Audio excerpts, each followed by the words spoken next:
Did you know that 2 out of every 3 guys are going to experience some form of male pattern baldness by the time they're 35? For me, I definitely know it. I'm 35 now. I lost my hair 10 years ago. Look, I wish keeps had been around when I was younger because advancements in science meant that there are now tools that can combat the symptoms of hair loss and help you keep the hair that you have. You can get an expert's treatment plan without ever visiting a doctor's office or pharmacy delivered directly to your front door, all at about half the cost of a traditional pharmacy. Yes, Keeps offers clinically proven, research-backed treatments to stop hair loss and improve your hair growth. And because it's a simple subscription model, their regular refill reminders and fast shipping will keep you stocked on all the product that you need to take care of your hair. How does it work? Well, for one thing, there's no need to visit a doctor's office. Just schedule a quick online consult, and a little bit later, a package will discreetly arrive at your door, and you can use it in the privacy of your own home. Each treatment plan comes with a year of free messaging, so you can connect with your medical provider at any time. Hair loss stops with Keeps, and you guys can get 50% off your order by going to keeps.com/TopTenz. That's KEEPS.com/TopTenz, or just click the link in the description below to receive 50% off your first order.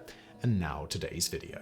Researchers suggested that in the last 50 years, animal populations have fallen by a stunning 70%. In the greater world at large, it's not just animals that vanish, it's just about everything you can think of. When's the last time you saw a rotary phone, a cassette player? Animals, companies, technology, even countries come and go.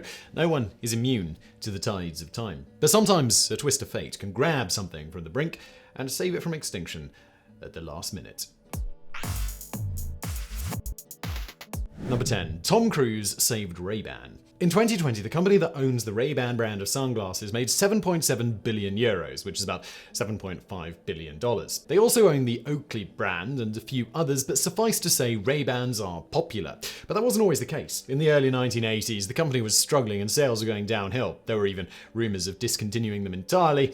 And then Tom Cruise happened. In the poster for the 1983 movie Risky Business, Cruise is sporting a pair of the iconic glasses, and he wears them in the film. Sales of Wayfarers, the kind he was wearing, increased by 50% after the film's release. 3 years later, Cruise wore Ray-Bans in Top Gun, and sales increased by another 40%. By 1988, director Barry Levinson was actually opposing Cruise wearing them in the movie Rain Man because he was so closely associated with the brand. He wore them anyway, and may have single-handedly saved the company thanks to his work in the 1980s. Number 9. Plastic billiard balls saved elephants. It's hard to comprehend just how brutal the ivory trade has been to the elephant population. There are less than 1 million elephants alive today. In the year 1800, there were 26 million in India. The wide-scale slaughter is almost unbelievable, but it would have been worse if not for a man named John Wesley Hyatt. As the 19th century was coming to a close, billiards were increasingly gaining popularity. What many people today may not realize is that at the time, billiard balls were often made of ivory. So for the sake of pool and snooker, thousands and thousands of elephants were dying. But even the manufacturers were not entirely happy about this because ivory was expensive. If a ball wasn't made right, it would break, and a single tusk could only make 4 or 5 balls. It was believed at the time that there were not enough elephants in the world to keep up with demand. John Wesley Hyatt devised a solution that arguably saved elephants from certain extinction. This was a time when plastics were still relatively new. Hyatt developed a new plastic called celluloid in 1869 that was hard, durable, and perfect for billiard balls. It was also much cheaper than ivory. The industry switched over, and though thousands of elephants were still poached for ivory, it was dramatically improved. Number 8. The man who pretended to be a crane.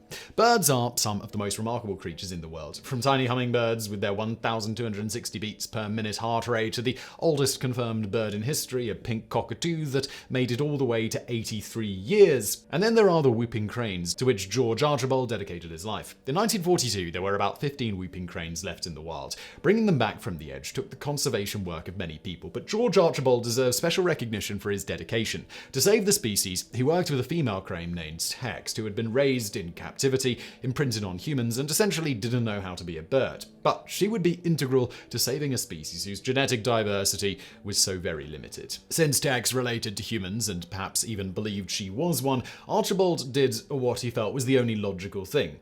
He courted her. He moved her into his home and engaged in rituals like nest building and dancing. The idea was that if she bonded with him, she would naturally begin ovulating because she expected to mate. Then the scientists could take over, artificially inseminate her, and breed a new generation of little cranes. And remarkably, after years of trying, it actually worked. After several failures, they had a chick named Gee Whiz in 1982. Dotex unfortunately died not long after. The story gained international attention, and today their population is around 800. Number 7. Darwin's theories saved the wine industry.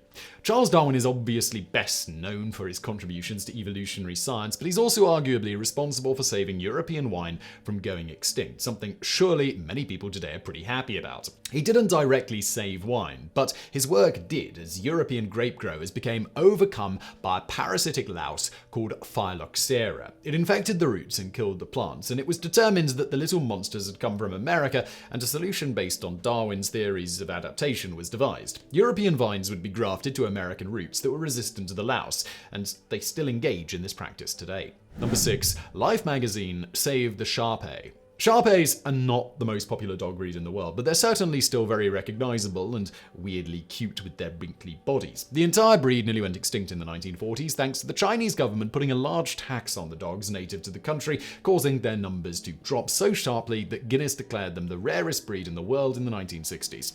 A Hong Kong breeder tried to gain international attention for the breed to save them, and Life magazine ended up putting one of the dogs on the cover in 1979.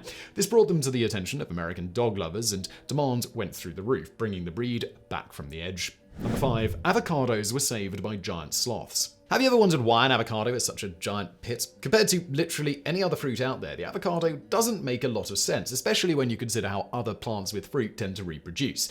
Animals generally eat the fruit, and the seeds are spread through their scat. But an avocado pit is huge and inedible, at least by modern standards. Not so much by prehistoric ones, though, and that's when the avocado was saved from certain doom by giant sloths. Avocados date back to the Cenozoic era, some 65 million years ago. As mammals became the dominant life forms after the dinosaurs, things like giant sloths would have eaten avocados whole, wandered the countryside, and spread the seeds around. The massive seeds made sense because large animals could eat them and the seed would survive their digestion. Wild avocado growth spread from there, and even though giant sloths and their brethren died out 13,000 years ago, the avocados had spread far enough that humans could begin to cultivate them and keep the species, which might have otherwise died out when their seed-spreading predators vanished, from disappearing. Number 4. The Great Depression helped save turkeys.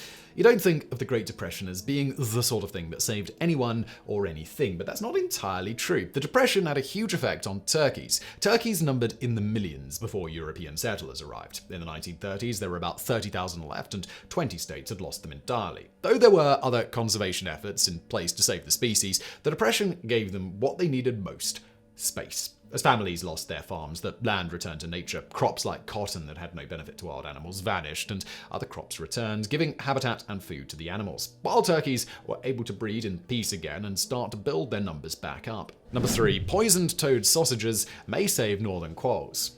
A northern quoll is a little marsupial that weighs up to a couple of pounds, and they can be found in Australia. They also have the unfortunate habit of eating cane toads. Cane toads are both toxic and invasive in Australia, so the quolls have no history with them to know that they need to be avoided. As a result, quolls try to eat cane toads, and the toxins kill them. The result has been a devastating blow to the northern quoll population. Researchers are trying to protect the marsupials, but controlling the cane toad population has not been successful, so efforts to dissuade the quolls from eating them have popped up via creative means. In other words, people are making toad sausages. Researchers are making sausages out of non-toxic parts of the cane toads and poisoning them, not with a lethal chemical, but one that makes the quolls sick. They drop the sausages ahead of where the cane toads currently exist with the intention that the quolls will eat them, associate cane toads with being sick, and when the real toads show up, they won't eat them. It's a novel idea, but there's been mixed results as the program is still relatively new, though evidence has shown that it is producing some positive results. Number 2. The Great Barrier Reef is being saved by robots that kill starfish.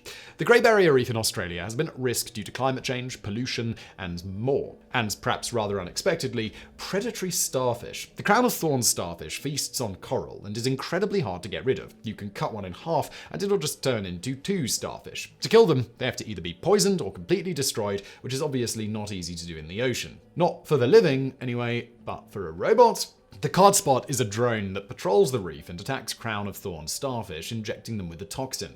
The starfish normally have a sustainable population, but outbreaks occur and they can be devastating. It's been estimated 40% of the reef's loss is due to the starfish. Farm runoff and overfishing of their natural predators might be the reason for this. A cod spot carries enough poison to take out 200 of them and can patrol for 8 hours straight, which is far better than a human diver. Number 1. Peregrine falcons were saved by sex hats. The fastest living thing in the world is the peregrine falcon, which has a dive speed of 200 miles per hour. These little birds of prey are pretty amazing, but we almost lost them as a result of the pesticide known as DDT in the 1950s. DDT had the effect of making the eggs of the birds non-viable. The shells would be too soft and no chick could develop. By the 1960s, there were no falcons left in the wild in the east of the Rockies, and very few left elsewhere. An effort to save the birds grew, and that required an artificial breeding program. Breeding falcons is no easy task, however. It requires several people to hold the bird, a delicate and dangerous task, and then an attempt to get it to produce sperm, which is not always easy, and it greatly stresses the bird out. The result was maybe 2 or 3 birds being born per year. A remarkable innovation by a falconer named Lester Boyd turned the tides and saved the birds. Boyd invented a falcon sex hat. It's colloquially referred to as an F hat, and you can guess what the F stands for. A falconer must wear the hat all the time around the male. They must wear the same clothes to make the bird comfortable, and they need to spend as much time with them as possible during the breeding season. Once the male gets comfortable, they hop on top of the hat with the falconer's head, and, well, they breed with the hat. A tiny honeycomb of chambers collects the sperm, and it's immediately transferred by a tiny syringe to a female. This method worked incredibly well, and it saved the species. It's believed there are around 3,000 breeding pairs in North America today.